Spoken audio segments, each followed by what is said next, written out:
Power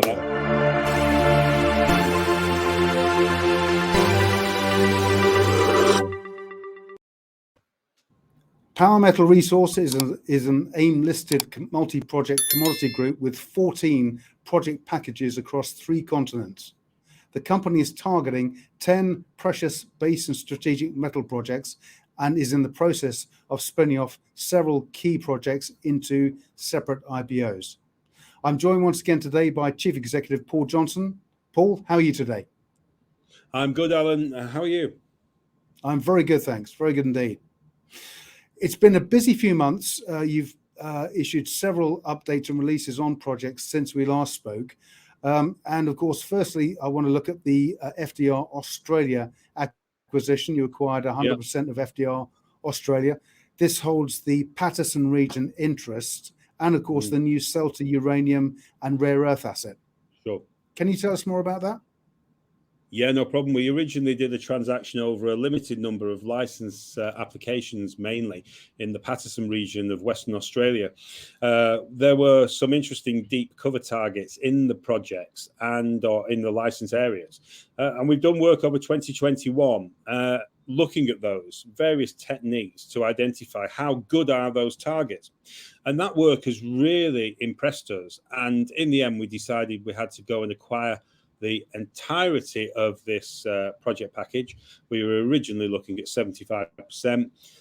We went for 100% by increasing the consideration. And we think we have some significant building similarities to the Havieron deposit in terms of geology and geophysics. And we're very intrigued as to what's there. So we've acquired 100% into First Development Resources UK. Since we did that, and that transaction cost us circa £750,000, say, for the various elements. Since we did that, we've also bolted on the Celta rare earth uranium license application package in the Northern Territory.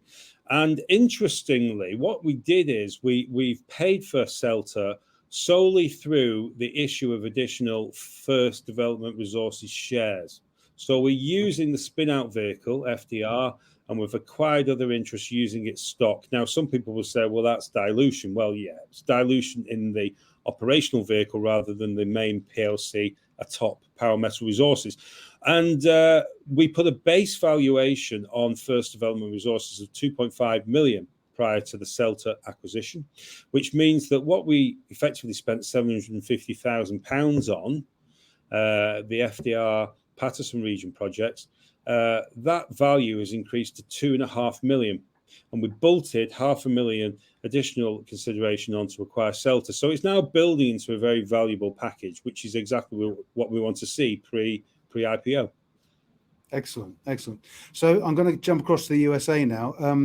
The Alamo project, which you announced quite some time ago, seemed to take a bit of a back seat, but you've announced now that the exploration permits are in place and work is starting there on the ground. Yeah, nothing really takes a back seat because we deliberately do that. That is the policy of many companies in the junior resource space.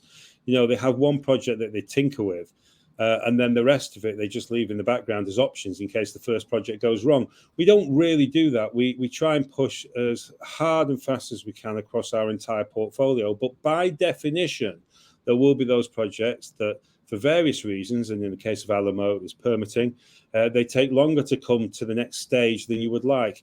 But we actually pushed and we managed to get everything sorted, and we're now operational at the project. And, you know, this is a gold nugget project, Alan, which is very exciting for investors. If you do find those big gold nuggets, 60 or so ounces of gold nuggets have been found at the property in the past. So, you know, we're quite excited and intrigued to see what happens there. Excellent. Okay. So jumping around, going back to Botswana now, a couple of days ago, you announced that Kavango Resources was all set to acquire the 51% of Kalahari Key Mineral Exploration. And of course, Kalahari Key are the other shareholder in the Malopo Farmers project. Now that, of course, gives Kavango a majority stake and is a very positive move given the work you've already done with Kavango on the Kalahari Copper Belt. Yeah, there's lots of relationships flying around there, isn't there? We've worked with Kavango Resources for some time now on the Kanye joint venture in Botswana, covering the Ditau and the Kalahari Copperbelt projects. We work very well with them, and so it's a good working relationship. We recognise as the major party involved really with the Malopo Farms Complex project that things were not moving perhaps as expeditiously as we would like. We did drilling earlier on in the year at Malopo, and the first 3 drill holes in hole 2, K16, identified so far the highest grade, at least, is 1.7% nickel sulfide, exactly the commodity that you're looking for. A tremendous knockout of the park result, really. And for that type of result, you need to see far more expeditious operations, far more progress on the ground, pushing things forward. We think that by bringing Kavango into this, and they have an option for 3 months, so they don't necessarily have to go ahead, but by bringing them in, we will get a very solid partner working with us. At the very least, the option the option period, is being paid for with a work program. So they're not paying a fee as such; they're doing actual work. So whatever happens, we will get some significant progress on this project. And if they do decide to exercise the option, then we'll have a partner of some merit that we've worked with before, and we can really go for this. And of course, there will be a third partner, Evrima PLC, who chose to retain their shareholding and therefore keep a project stake in the Malopo project going forward. That's good. Yeah, well, that's a feather in your cap too. That's excellent. So, going to go back to the USA again. Let's talk now about Golden Metal, your upcoming IPO. Now, I've seen the presentation, and it's pretty damn impressive. Of course, Golden Metal is now the owner of Pilot Mountain, the Golconda Summit, the Garfield and Stonewall projects, which are all prospective for gold, tungsten, copper, and silver. Can you bring us up to speed on where we are here? Yeah, sure. We're going for it. I've actually got the Golden Metal presentation here, and what hit me before I was looking at it is that this, when you look at the presentation, is a full-on vehicle. It could be a public vehicle listed, quoted on markets today. It's got 4 projects. Pilot Mountain that was acquired from Thor Mining. Projects I've been very familiar with over quite a few years now. Major JORC compliant resource covering tungsten, copper, silver, zinc, mainly tungsten, at a time when tungsten is one of the strategic critical minerals in the United States. So it's got everything going for it. We've got Golconda Summit, which is in the heartlands of major mega gold deposits. And that project is, going to be, I'm absolutely sure, a fabulous, exciting project for Golden Metal going forward. Well, it is today. And then we have the Garfield and Stonewall projects that offer different unique base and precious metal opportunities. This is, in every way, shape, and form, a public company in the making. And what makes it interesting is it's 1/14 of our business. Yeah. 1/14. And we're giving it lots of dedicated time. We're making sure that we're ploughing in the resource into it to maximize its potential, of course. And it's got a new board, and it's all moving forward in its various ways. The IPO process is quite complex and detailed, and we're moving forward with that. But I need to come back to the point that we've built an enormous business model. It's 14 projects, and this is one of those 14. And it looks like a public company. And I think on the markets, actually, I'm biased, but I think it will do astonishingly well on the markets. Yeah. And it wouldn't surprise me to see that with, a market cap in the fullness of time, the tens of millions or more. And we will have a strategic position in that business going forward. Excellent. Well, I've seen the presentation. I wouldn't disagree with you there, Paul. Can we just now touch on other projects? Can you just give a brief bullet point summary of where we are with the other projects you're involved in? I know 14 projects, it keeps you fully occupied night and day, but just where we are with some of the others. It does, yeah, particularly as my wife is away at the moment, so I'm doing everything at the house as well, and the kids are delighted, of course, because I'm looking after them, and I'm in such a positive mood all the time with our share price collapsing. But we have got the market where it is at the moment. No, it's interesting. We'll probably come to that in a second, I'm sure.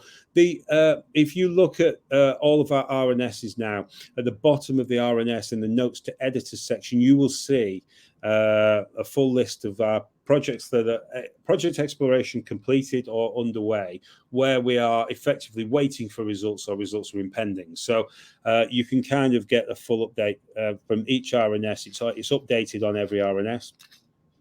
Yes. Yeah. Excellent. Okay, that's great. So let's now come to the elephant in the room, which is the share price.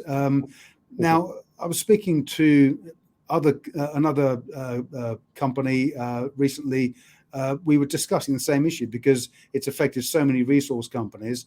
We've just seen this malaise in the sector really since May 2021. But in other markets, for example, the TSX and the ASX companies are doing better. So just going to ask, do you think this is an AIM thing? I've been investing on AIM for 20 odd years, in natural resources focus probably for about 12.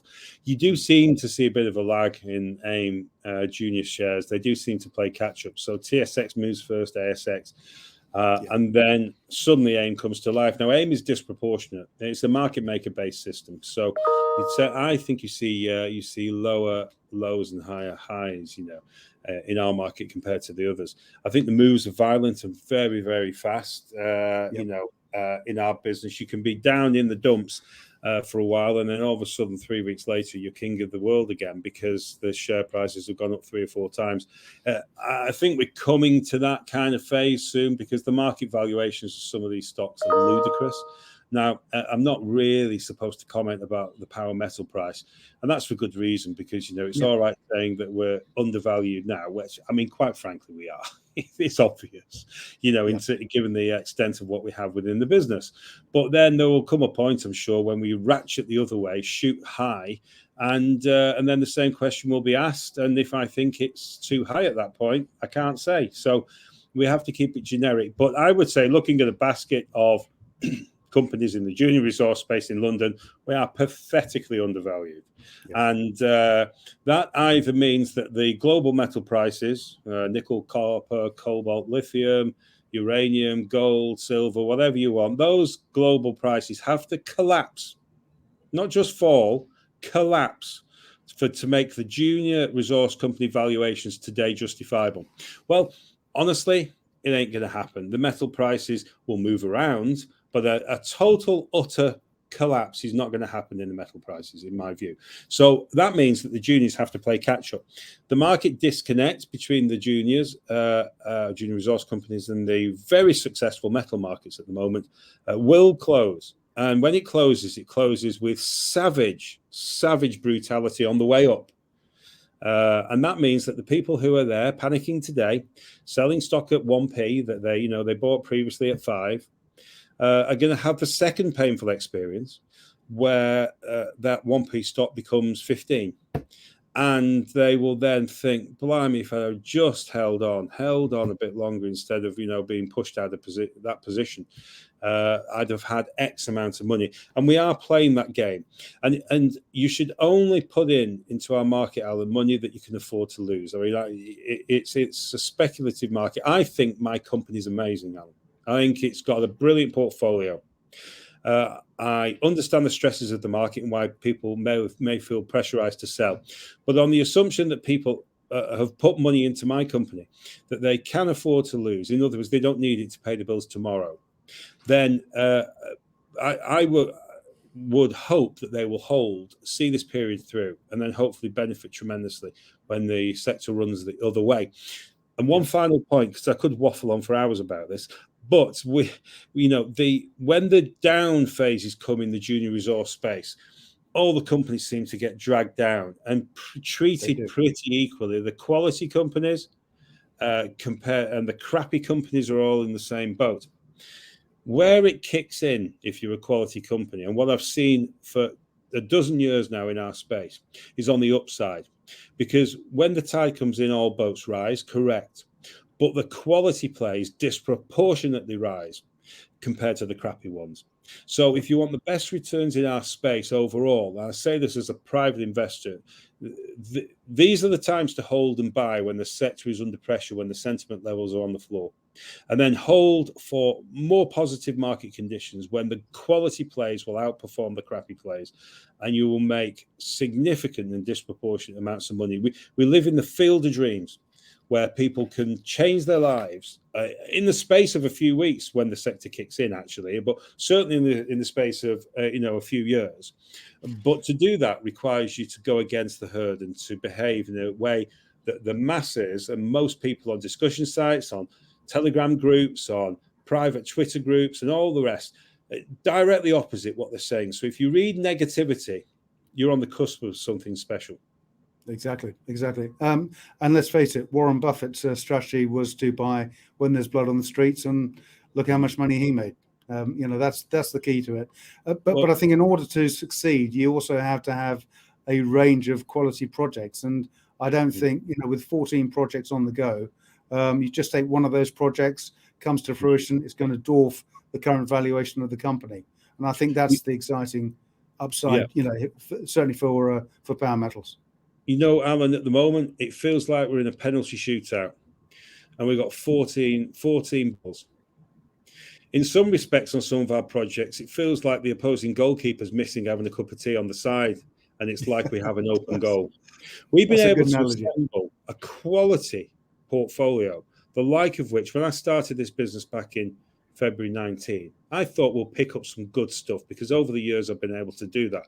I never thought we'd have this portfolio 2 or 3 years down the line that we have today. Astonishing. And we're going to leverage that portfolio in every way going forward. So from a personal perspective, with 75 million shares, I'm quite, frustrated, as with the investors generally, about the share price and where it is.